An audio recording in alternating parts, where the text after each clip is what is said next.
$89.608,82.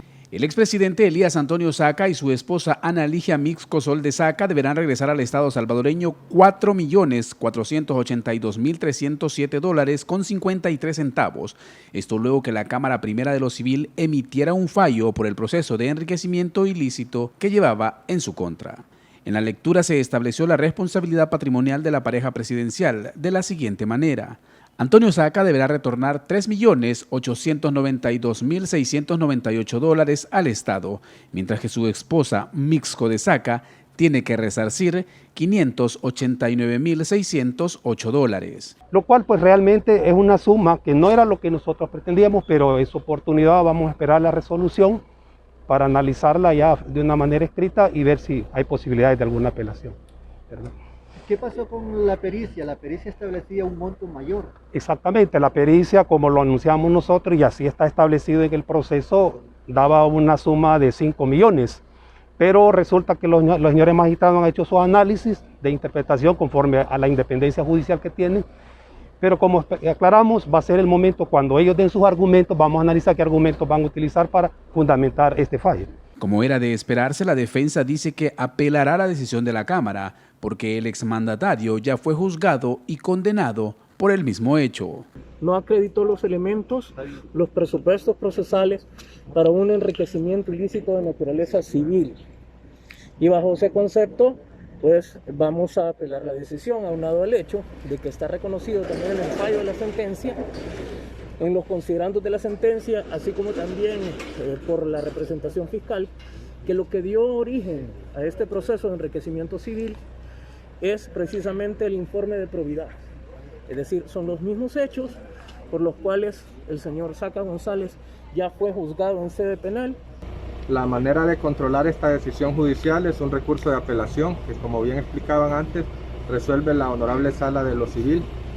Frente a esa decisión también se admite otro recurso que es el de casación, de manera que esto durará 1 o 2 años más. No lo vemos de esa manera y ese doble juzgamiento que ellos están anticipando nunca lo mencionaron en el proceso, que era en el momento procesal para alegarlo, no a los medios, ¿verdad? Es en los tribunales que se alega y ahí no discutieron ni dijeron nada sobre lo que ustedes también dicen. El fiscal general Raúl Melara aclaró en sus redes sociales que el monto que debe regresar al Estado el expresidente, que supera los $4 millones, se refiere únicamente al juicio civil por enriquecimiento ilícito, que a esto hay que sumar los $300 millones por los que ya fue condenado. El expresidente Saca, además, según el fallo, queda inhabilitado para ejercer cargos públicos durante 10 años. En San Salvador, Giovanni Rojas, TVO Noticias. Tal y como lo había anunciado, el diputado David Reyes presentó una demanda de inconstitucionalidad contra la Ley de Compensación Económica para el sector transporte ante la Corte Suprema de Justicia. El parlamentario basa su demanda en 4 puntos. Uno de ellos, dice, es el incentivo de $2.800 y de $1.400 para buses y microbuses respectivamente, sin tener su fuente de financiamiento. Eso contraviene el artículo 226 de nuestra Constitución, que establece que cada asignación presupuestaria que hace la Asamblea Legislativa tiene que llevar sustentada su fuente de financiamiento. Digamos que el subsidio está sustentado porque se estableció nuevamente el impuesto del Cotrans, que cobra 10 centavos de dólar por cada galón de combustible que consumimos. Pero este incentivo, por ejemplo, no. Ahí hay un vicio de inconstitucionalidad. Otro importantísimo es que se aprobó utilizando de manera abusiva, de manera indebida y arbitraria la dispensa de trámites. La ley aprobada el pasado 26 de noviembre por los diputados, incluidos los del Partido Arena, es completamente ilegal, dice Reyes, quien agrega que el servicio de transporte no otorga ningún beneficio extra al usuario como para continuar pagando dicha compensación.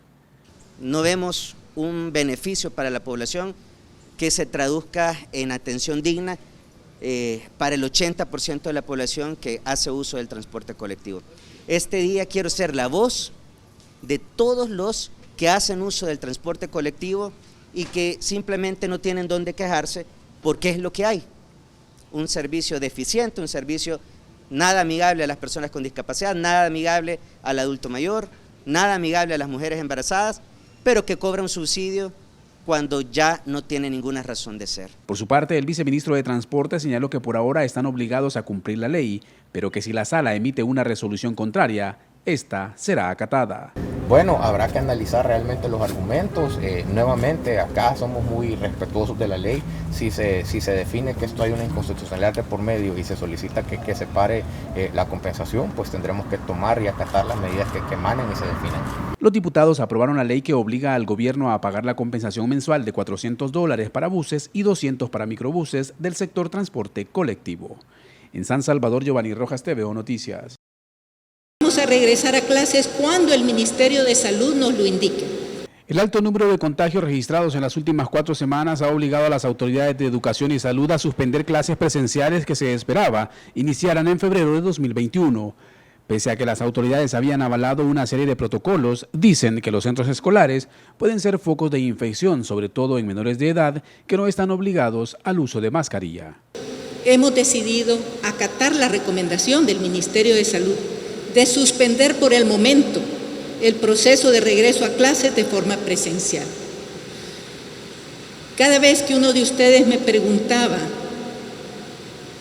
¿cuándo será el regreso a clases?, yo siempre lo he dicho y lo he reiterado, esta es una pandemia, es una crisis de salud, no es una crisis de educación, y vamos a regresar a clases cuando el Ministerio de Salud nos lo indique. Y vamos a suspender clases cuando el Ministerio de Salud nos lo indique. Sin embargo, nuestra responsabilidad como Ministerio de Educación ha sido prepararnos para cualquier eventualidad. Cabe mencionar que cierta dinámica estudiantil y precisamente características propias de los jóvenes, grupo etario abajo de 5 años, un grupo etario en el cual se dificulta el utilizar las medidas de barrera, y estos son por recomendaciones internacionales, pero a la vez también la misma dinámica de los niños hace difícil que ellos se puedan mantener sus mascarillas, hace difícil que se conserven todas estas medidas que pueden limitar esa facilidad en la transmisión. Y también cabe recalcar que la evidencia científica publicada en varias revistas muy importantes mencionan que la capacidad o la carga viral que pueden llegar a tener los pacientes jóvenes, los niños, puede ser hasta 100 veces mayor y aún así no presentar sintomatología. Aunque las clases iniciarán de manera virtual, la titular de Educación dijo que la matrícula para el sector público se mantiene a partir del 11 de enero, por lo que recomiendan a los padres de familia inscribir a sus hijos para que puedan tener derecho a una computadora. Ustedes son clave, padres de familia, son clave en este momento para que junto con los maestros garanticemos la educación de sus hijos. Nuestras plataformas están listas y mejoradas. Este año pondremos a su disposición nuevas modalidades de enseñanza, nuevas herramientas para el estudio desde casa que se sumarán a las diversas modalidades y plataformas que ya ustedes conocen. También recomiendan al sector privado seguir trabajando a distancia hasta que la situación de la pandemia permita el regreso a las aulas. A excepción de las personas que sean indispensables para estar en el lugar de trabajo, siempre guardando obviamente las medidas de seguridad. Los centros educativos, privados y públicos y universitarios, cuyos protocolos fueron aprobados a través de la plataforma registro.crecerjuntos.gov.sb, su aprobación sigue vigente, solamente que se hará efectiva hasta que el Ministerio de Salud autorice el retorno a las clases presenciales. O de esta manera se evite la actividad académica presencial, porque por supuesto nos encontramos en una situación de constantes casos al alce, y también porque la dinámica estudiantil que se genera, el poder trasladarse a las diferentes áreas donde se dan la educación, donde se brinda todas estas atenciones, pueden de alguna manera facilitar esa transmisión de persona a persona. Con la decisión, las autoridades buscan contener la propagación del virus en la comunidad estudiantil de todos los niveles. Al personal administrativo y docente piden estar atentos para apoyar actividades como matrículas y entrega de paquetes escolares, entre otras. En San Salvador, Giovanni Rojas, TVO Noticias. Durante esta semana, autoridades sanitarias de la Unión han tenido que monitorear una serie de lugares turísticos y restaurantes de este municipio para verificar que se estén cumpliendo las medidas de bioseguridad. Muchos restaurantes, algunos desconocían que se tenía que instalar pediluvios, que eso es algo muy importante porque se desinfectan la suela de los zapatos. Hicimos varios recorridos en diferentes establecimientos, ¿verdad? Por ejemplo, solo lo que es la Unión recorrimos como como 8 establecimientos de alimentos. ¿En la cabecera? Sí, en la cabecera. Lamentablemente, en muchos de estos lugares parecen no estar acatando las directrices y protocolos emitidos por el Ministerio de Salud, una situación que podría desencadenar un rebrote de casos por la negligencia identificada. Pero sí son varios establecimientos en donde ellos no se les dio la utilización de pediluvios, alcohol gel, en los restaurantes pues algunos no tenían. Y lo que sí nos preocupa bastante es que ellos deben de tener el aparatito el termómetro para tomar las temperaturas. Es más, hemos podido observar en que algunas personas en las mesas, cuando llega el grupo familiar a deleitar sus alimentos, ellos se retiran, ¿verdad? Y luego pues he observado que no limpian las mesas, y todas esas cuestiones estamos tratando de que lo hagan, que lo cumplan, porque la gente sin la mascarilla para estar comiendo empiezan a platicar, a gritar, a sonreírse, y el asunto es de que esta gente deja partículas de saliva en las mesas. En estos momentos cualquier persona podría ser portadora del virus y contagiar a alguien más. Las autoridades dicen que podrían tomarse serias medidas para quien esté incumpliendo los protocolos. Y sí se les puede en algún momento hacer un proceso, si es posible, hasta de clausura por un tiempo, o dependiendo cómo ellos estén dentro de cumplimiento, ¿va?, del protocolo. Dentro de un establecimiento de alimentos sí lo podemos hacer porque está bajo nuestra responsabilidad, la vigilancia de ellos, y que ellos deben de cumplir todos los lineamientos, los lineamientos que se les da como salud pública, pues, y hay un código, hay unas normas que a nosotros nos faculta. Los establecimientos informales deben acatar las indicaciones, o de lo contrario también podrían ser cancelados sus permisos por parte de las autoridades municipales. Desde el Departamento de la Unión, con imágenes y edición de Edgar Chávez para TVO Noticias, Nelson Rivera.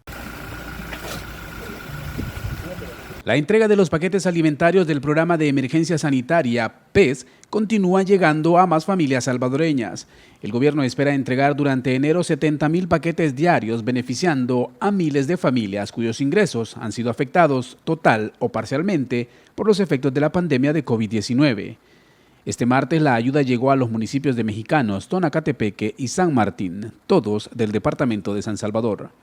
Agradecer al gobierno, ¿verdad?, a la ayuda que nos está dando con los alimentos, y pues que primera vez que nos andan dando así, ayuda bastante, porque en el trabajo uno pues disminuye, por ejemplo a mí me ha disminuido mi trabajo y esto me sirve bastante. Contenta, ¿verdad?, porque creo que al menos en mi caso lo que yo hago es repartirlo a otros que están en peor situación que la mía, porque yo, gracias a Dios, aunque se bajaron mis ingresos en este periodo, pero no he dejado de devengar, ¿verdad? O sea, uno tiene que ser sincero, pero creo que el gobierno con esto realmente ha beneficiado a la gran mayoría del pueblo salvadoreño que no ha podido trabajar en la pandemia. La entrega se realiza bajo una coordinación interinstitucional en la que participa personal de bienestar social del despacho de la primera dama, Gabriela de Bukele, la Comisión Ejecutiva Hidroeléctrica del Río Lempacel,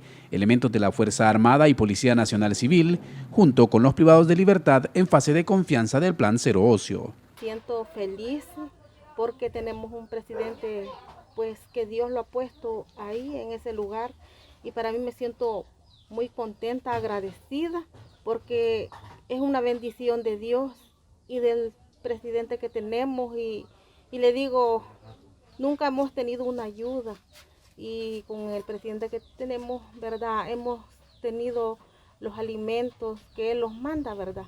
Para mí me siento muy agradecida con todos y con Dios también. La verdad es que feliz porque hasta ahorita ningún gobierno ha traído esto acá a estos lugares que casi nadie viene, pues, ¿verdad? Prácticamente llegan a los lugares más céntricos y a estos lugares hasta acá casi nadie viene.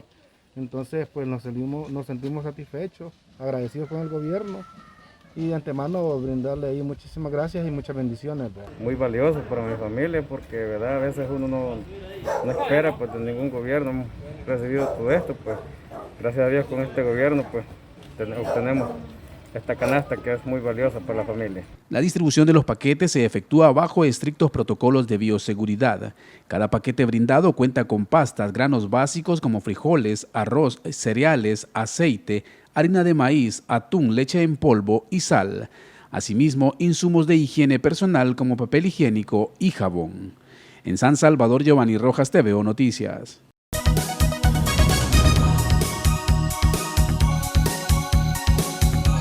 Un incendio de un microbús de la ruta 23 se registró esta madrugada en la calle principal de Cantón Los Llanitos, en Ayustutepeque. La zona se mantuvo acordonada por agentes de la PNC. Se desconoce si el siniestro inició por mano criminal o por alguna falla del vehículo. Ejecutando el Plan Control Territorial, la Policía Nacional Civil logró la captura de un pandillero, a quien se le incautaron varias porciones de droga. La detención se realizó por personal de la División Antinarcóticos en Aguachapán, con el apoyo de la Unidad Especializada de la Fuerza Armada.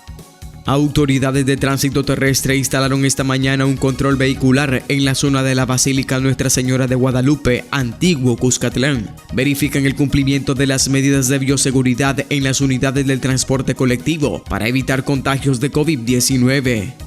Un accidente de tránsito se registró en el retorno ubicado sobre el kilómetro 19 de la carretera que conduce desde el Puerto de la Libertad hacia Santa Tecla. En el percance vial resultó lesionada una persona, quien fue trasladada a un centro asistencial por socorristas de Cruz Roja Salvadoreña. Comisión Especial de la Asamblea Legislativa acuerda convocar para el próximo miércoles 13 a la ministra de Economía, María Luisa Jayén, y al exministro de Gobernación, Mario Durán, para que brinden informes sobre el manejo de fondos a sus cargos durante la pandemia del COVID-19.